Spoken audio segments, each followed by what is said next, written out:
Título: Chega arrasa governo. E Mourinho no Benfica? Título: Este resumo é baseado em informação disponível publicamente no momento da gravação. Para detalhes completos, consulte as fontes indicadas na descrição. Bem-vindos ao Report PT, Notícias do Dia, edição de noite de 18 de maio de 2026. Vamos ao que importa. Começamos pela política nacional, onde o pacote laboral do governo continua a gerar turbulência. O Observador avança que André Ventura deixou a porta entreaberta para uma eventual aprovação do pacote laboral, mas os deputados do Chega não mostram qualquer espaço para convergir com o governo. O partido convidou a central sindical UGT para uma reunião e, segundo o Observador, a UGT elogiou as palavras de Ventura, mas apelou ao chumbo da proposta no Parlamento. Uma situação algo contraditória que deixa o futuro do pacote laboral em aberto. Ainda sobre o mesmo tema, o Observador dá conta que a UGT entregou esta noite aos partidos parlamentares um conjunto de alterações à proposta de reforma laboral. A central sindical quer corrigir os pontos que considera problemáticos na proposta do governo. Na mesma edição, o deputado Rui Tavares alertou que este pacote laboral é apenas e cito, início da ofensiva de direita. Uma leitura política que aumenta a pressão em torno de um tema que já domina o debate público há vários dias. E por falar em pressão sobre o governo, o Observador avança ainda que a UGT acusa o Executivo de rejeitar as suas propostas antes mesmo de serem negociadas. Uma acusação séria que, segundo a mesma fonte, acontece a par de uma convocação diplomática no Ministério dos Negócios Estrangeiros. Precisamente no campo da diplomacia, o Observador reporta que o ministro Paulo Rangel chamou o embaixador de Israel em Lisboa para pedir esclarecimentos. O motivo é a detenção de 2 médicos portugueses que seguiam a bordo de uma flotilha interceptada por Israel. Segundo o Observador, Portugal quer respostas claras sobre as circunstâncias desta detenção.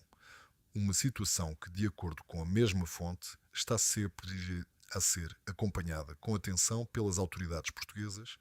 Passamos agora a um tema que diz respeito a todos: a educação. O Correio da Manhã avança que o governo pretende simplificar e tornar mais transparentes moceiras de os concursos de professores. A intenção do Executivo é substituir os atuais mecanismos de contratação por 2 procedimentos concursais distintos, uma medida que, caso avance, poderá alterar significativamente a forma como os docentes são colocados nas escolas portuguesas. Na área da saúde pública, o Correio da Manhã reporta que a Direção-Geral de Saúde reforçou os mecanismos de detecção de casos de ébola importados, considerando, no entanto, que o risco para a Europa é muito baixo.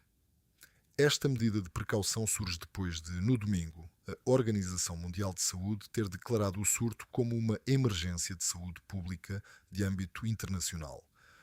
Segundo o Correio da Manhã, foram já registados mais de 300 casos suspeitos e 118 mortes. Uma situação que as autoridades portuguesas acompanham com atenção, ainda que o cenário de risco imediato seja, de acordo com as mesmas fontes, considerado muito reduzido.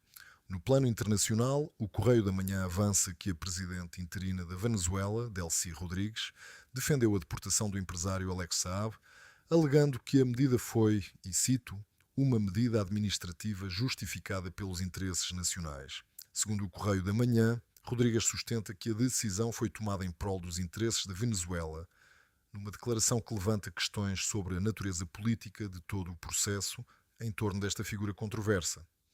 E terminamos com futebol, porque em Portugal nunca podíamos evitar.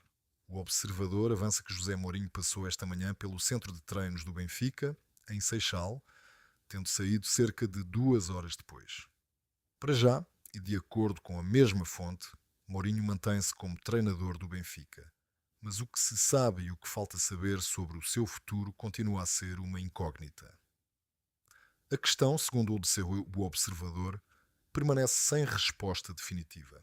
Entretanto, do lado do UFC Porto, o treinador Francesco Farioli garantiu em entrevista à RTP que vai continuar no clube. Segundo o Observador, o técnico italiano destacou a dimensão dos festejos do campeonato no Porto e realçou a, cito, incrível ética de trabalho do seu grupo, que partiu, nas suas próprias palavras, muito de trás em relação aos rivais. Uma declaração de compromisso que os adeptos portistas certamente receberam com agrado. E é assim que ficam as notícias desta segunda-feira, 18 de maio. Se chegaram até aqui, obrigado por nos acompanharem. Subscrevam o Report PT para não perderem nenhuma edição. Deixem o vosso comentário sobre o tema que mais vos chamou a atenção hoje e até amanhã.